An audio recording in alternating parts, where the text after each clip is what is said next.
You know what time it is. Time to get yourself a nice cozy drink. Slow down just a little bit. Snuggle up. Get cozy. Today we are going to be talking about love. I love a lot of things, but one thing I really love is a nice warm matcha latte.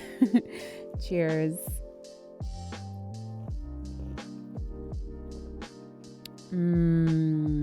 Okay.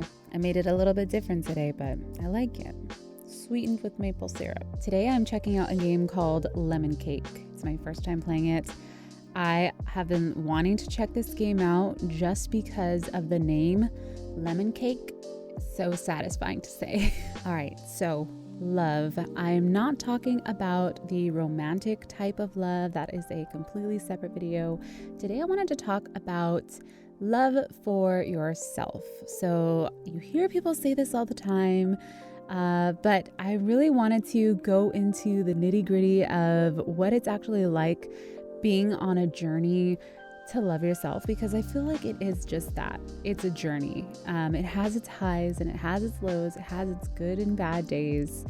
And it's literally a lifetime journey of learning to love yourself as you grow, as you age. You know, it's ever changing and it's just such a beautiful thing. So the society we live in really romanticizes love with a partner, love for others, but I really feel it's important, and where it should start is loving yourself. And that takes a lot of work and a lot of time, and it really depends on your upbringing. But from our last episode, you'll know that your brain can be rewired. So learning to love yourself and grow with yourself is definitely something that has to be practiced. Self-love is definitely something that doesn't just happen overnight. You hear people talk about it all the time, but what is the actual nitty-gritty of self-love? I mean, you can look at yourself in the mirror and tell yourself you love yourself, and maybe you'll convince yourself that you actually do, but you actually have to practice that. And what does that actually look like? So I have been on a journey of self-love and discovery, and it's been a hard one. Now, there was a while where I actually thought that I knew what self-love was and that I loved myself. But in reality, I wasn't really practicing that self-love.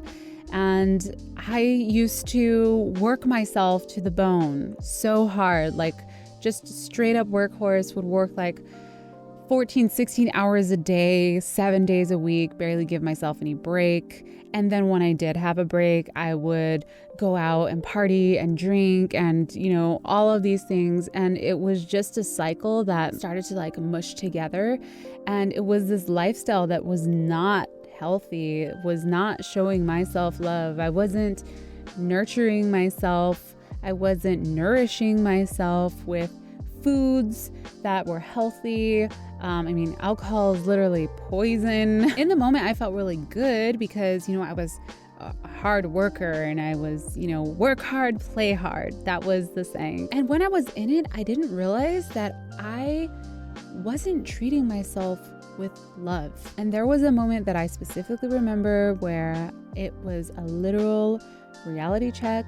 My mental health declined, my physical health started declining, and I felt like I started to spiral downwards. And it was all because I didn't check myself before I wrecked myself. I gotta throw these things in there. That's just the mom in me now. But I wanted to share that because I feel like it's really easy for us to lose sight of ourselves in this crazy, busy, chaotic world that we live in. And it's really easy to forget about you, the number one. Sometimes a lot of us give way too much of ourselves because we love others, right? That's, what the world teaches us. Be kind to others. You can always be kind to others. Love others. Put other people before yourself. But self-love is rooted in taking care of you, setting those boundaries and loving yourself, taking that time that you need. If you're busy at work, busy at school with a lot of homework, You're just, lost in the sauce is what I like to call it. Self-love is being able to realize that you are overwhelmed, drowning yourself, and that you need to take a step back and take care of you a little bit. And whether that is doing something that you love, like taking a day to just turn off your phone and be away from electronics. Don't go on social media for, a while if you feel like that's affecting you. Unfollowing certain accounts that don't make you feel good about yourself. It's being able to realize what exactly is triggering you and how to remove yourself from that trigger and learn what you need to do to make yourself feel better. Some people like to go shopping, which is probably not the healthiest thing to do. Some people like to go get manicures, pedicures, get your eyebrows done, your hair cut, treat yourself, spa day, massages. Some people like to spend time in their hobbies, whether it's painting, woodworking, crafting. I honestly can't name everything, but it is knowing you, taking the time to step back, be with yourself, know what you like, write down the things that make you happy, and do it. I'm going to tell you one of the best secrets of self-love, and that is boundaries. Knowing when to set boundaries, knowing when to implement them, and actually doing them when you're under that pressure. So I wanted to make this video to be that little reminder for you to not feel pressured into doing things that you don't want to do, to take that time for yourself and say no. It's okay to say no to things. You don't have to always agree to go out with friends or take on extra work. Growing up, I was always taught to say yes to things, yes to opportunities, yes to, brand deals, collabs. Yes, I don't want to miss out on anything. But we really have to learn how to say no. It's okay to say no. And by saying no to certain things and saying yes to your health and loving you and doing what you need to do, taking care of number one.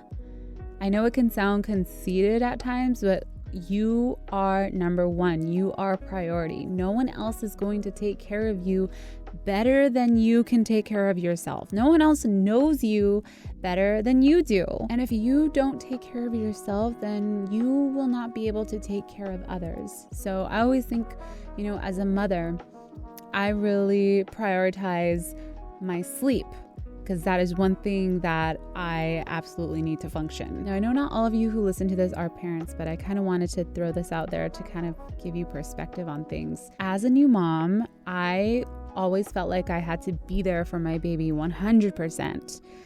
But I quickly realized that if I don't take care of myself, my mental health, how am I going to show up for my baby? How am I going to give my baby my best quality time if I am on 3 hours of sleep and I really need rest, or I'm just mentally not there and I'm drained and I have nothing left to give? So don't feel guilty, don't feel pressure, don't feel bad to take time for yourself. Really, truly love yourself and take that time. Nourish your mind, nourish your body. And I wanted to bring that up because it not only applies to parenthood, but it applies to pretty much everything: friendship, relationships, jobs. How are you going to be your best self and perform at your highest if you are depleted? Another thing that self-love can teach us is how to be mindful in everything that we do and to do things with intent. When we set aside time for ourselves, it's like that time that you spend is so much more meaningful because there's intent behind it. And those moments are so much more juicier. I don't know why, I'm a really visual person, but I just think of squeezing that juice out of a lemon and getting every single last drop out of it and enjoying that lemon juice. enjoying your time and enjoying the time that you get to spend with yourself and learn and explore.